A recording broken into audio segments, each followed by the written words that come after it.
আমি আর এসব করব না। রক্ত বের হচ্ছে, ছাড়েন না প্লিজ। কিভাবে রক্ত বের হচ্ছে একটু দেখেন তো। প্রথমবার তো রক্ত বের হবেই, সেটা তুমি শোনোনি যে প্রথমবার রক্ত পড়ে? তাহলে আজকে ছেড়ে দিন, কালকে করবেন। ব্যথাও লাগতেছে আমার, কি করব এখন? ওই পিচ্ছি, একটু চুপ হয়ে থাকো না। এত কথা বললে তো ব্যথা পাবেই। আপনি তো জানেন আমি রক্ত কতটা ভয় পাই, আর আজ রক্ত দেখতে হচ্ছে এইভাবে।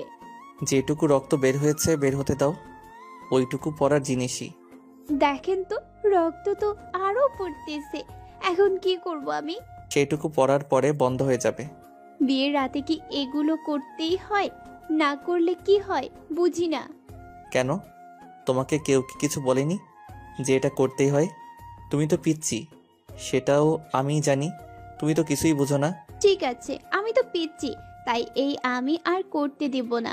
ছাড়েন বললাম কিন্তু। রাগ করেন? আমার নতুন লক্ষ্মী বউটা তুমি পিচ্ছি না? অনেক বড়, এখন তো খুশি? হুম, খুশি। আর কত করবেন বলেন? ব্যথা হয়ে গেছে তো আমার এই জায়গাটা। আজ ব্যথা হয়েছে, কালকে ঠিক হয়ে যাবে। সত্যি তো? কালকে ঠিক হবে তো? আর রক্ত পড়বে না তো? আরে পড়বেন, আমার বউটা পড়বে না। ঠিক আছে, তাই যেন হয়। আর রক্ত পড়লে আপনার খবর আছে, মনে রাখেন। কেন? তোমার কি এগুলো করতে ভালো লাগতেছে না? আমার তো ভালো লাগতেছে, কিন্তু ভয় তো একটু। রক্ত কেন পড়বে? আর পড়বে না, আমি আর একটু পরেই তোমাকে ছেড়ে দিব। ঠিক আছে। সে আমাকে অনেকক্ষণ পর ছাড়লো। আমিও তাকে জড়িয়ে ধরে ঘুমিয়ে পড়লাম। মাঝরাতে আবার তার ডাক। রূপাই রূপা, আর একবার করব, আমার না আবারও ইচ্ছে করতেছে। আমি পারবো না বাবা গো। প্রথম রাতে আমার কিন্তু অনেক কষ্ট হইতেছিল। আরে এইবার যদি আর একবার করো, তোমার আর কোনো কষ্ট হবে না। দেখো। না, আপনি মিথ্যা বলতেছেন। মিথ্যা না শোনা, সত্যি। একবার তুমি ট্রাই করে দেখো। আমি পারবো না বাবা, আমার ভয় করে। আর কোনো সময় এসব করব না। কি বললা বউ? সত্যি ইচ্ছে করতেছে? বর আর বউরা এসব করে? আমি সত্যি বলতেছি। তাই বলে এতবার কেউ করে কি? আমাদের প্রথম না বাসর শুনেছি, বাসরাতে নাকি কেউ কেউ 3বারও করে, আর আমি তো একবার করেছি।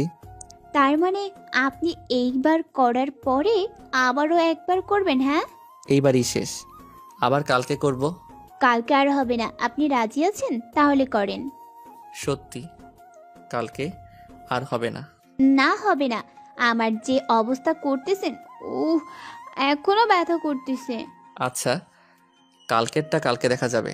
আজকে আর একবার করতে দিবা তুমি? দিব না কেন? অবশ্যই দিব।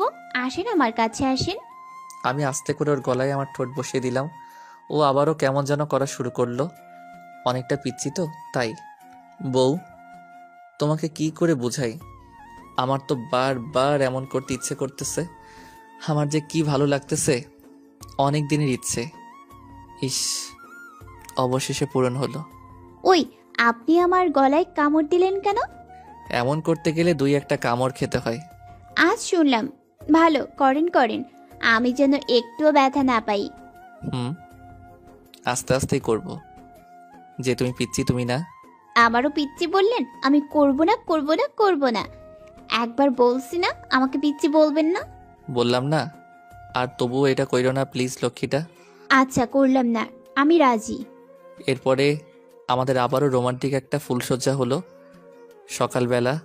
তো 10 ওকে ডাক দিয়ে উঠালাম। এই উঠো। আপনি উঠেছেন? হুম, উঠেছি। এখন গোসল করে নাও তো। এই শীতের সকালে কিভাবে গোসল করব আমি? আরে গোসল তো করতেই হবে, কালকে ওইসব করেছি, আর এখন গোসল না করলে কেমন হয় বলো? চলো আমি তোমাকে গোসল করিয়ে দিতেছি। আমিও তার সাথে গোসল করে নিলাম। গোসল করার পরে আমার খুব শীত লাগতেছিল। তারপরে সে এসে আমাকে অনেক শক্ত করে জড়িয়ে ধরলো। সে জড়িয়ে ধরার পর সাথে সাথে বুঝতে পারলাম যে শীত যেন কোথায় হাওয়া হয়ে গেছে। ভালোই হয়েছে, শীতের সময় শীত লাগলে জামাইকে তো জড়িয়ে ধরা যাবে। এখন কি ভালো লাগতেছে? হুম। অনেকটা ভালো লাগতেছে গো। ওই চলো কিছু খেয়ে আসি, সবাই আমাদের জন্য অপেক্ষা করতেছে। আমি গিয়ে সবার সাথে খেয়ে নিলাম। দেখতে দেখতে অনেকটা দিন কেটে গেল। এখন আমার বউটা অনেকটা দুষ্ট হয়ে গেছে। আমার চেয়েও দুষ্টু। যার এত ভয় ছিল সে এত দুষ্টু হয়ে যাবে সেটা আমি কোনোদিন আশা করিনি। ও, পরিচয়টা তো দিতে তো ভুলেই গেছিলাম। আমি হলাম নাহিদ। এই তো সরকারি একটা জব করি, একজন টিচার্স হিসেবে। আর এই হলো আমার বউ, ওর নাম হলো রূপা। আব্বু আম্মুর পছন্দের মেয়েকে বিয়ে করেছি। অনেকটা পিচ্ছি একটা মেয়ে, তবে অনেক দুষ্টু। এতদিন দুষ্টামি করেনি, কিন্তু এখন অনেক দুষ্টামি করা দিয়েছে। নাহিদ, ওই নাহিদ, তোর তো একটু কামড় দিতে ইচ্ছে করতেছে। দেখো, ওই দিন কামড় দিছো, এখন কিন্তু ঠোঁটে দাগ পড়ে আছে। আমার দিতে ইচ্ছে করতেছে, সো দিব, কোনো বারণ করতে পারবে না। তুমি যে সময় ওটা করো তখন কি আমি বারণ করি?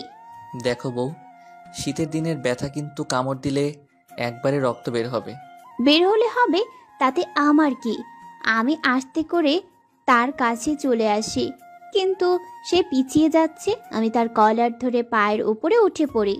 দেখো দেখো, ভালো হবে না কিন্তু, একদম। আমি তার কোনো কথা না শুনে তার ঠোঁটের সাথে আমার ঠোঁট লাগিয়ে দিলাম। কামড় কি দেব এখন? দিয়ে দি।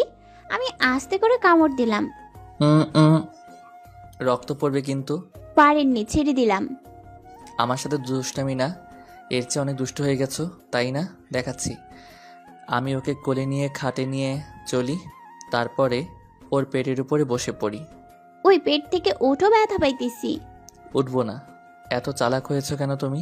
তোমার কাছ থেকে শিখেছি, বর যদি চালাক হয় তাহলে আমারও হতে হবে। আমি ওকে টেনে বুকে নিলাম, তারপরে ও কপালে একটা কিস করলাম। ও আলতো করে জড়িয়ে ধরলো, আর কানে কানে বলল যে অনেকটা ভালোবাসি। আমি ওর দিকে তাকিয়ে আছি। আমাকে এমন করে ভালোবাসবে তো? কখনো দূরে ফেলে দিবে না তো? কোনো দিনও না। ওই চলো না, আজ একটু আব্বুর বাড়িতে যাই। কালকে তো তোমার কলেজ বন্ধ, চলো না। তাই? আচ্ছা, তুমি ফ্রেশ হও, তোমাকে নিয়ে যাব। তুমি এত ভালো কেন বলো তো? আমার তো একটা কথাও ফেলো না। বউয়ের কথা শুনবো না তো কার কথা শুনবো? হুম তাই না?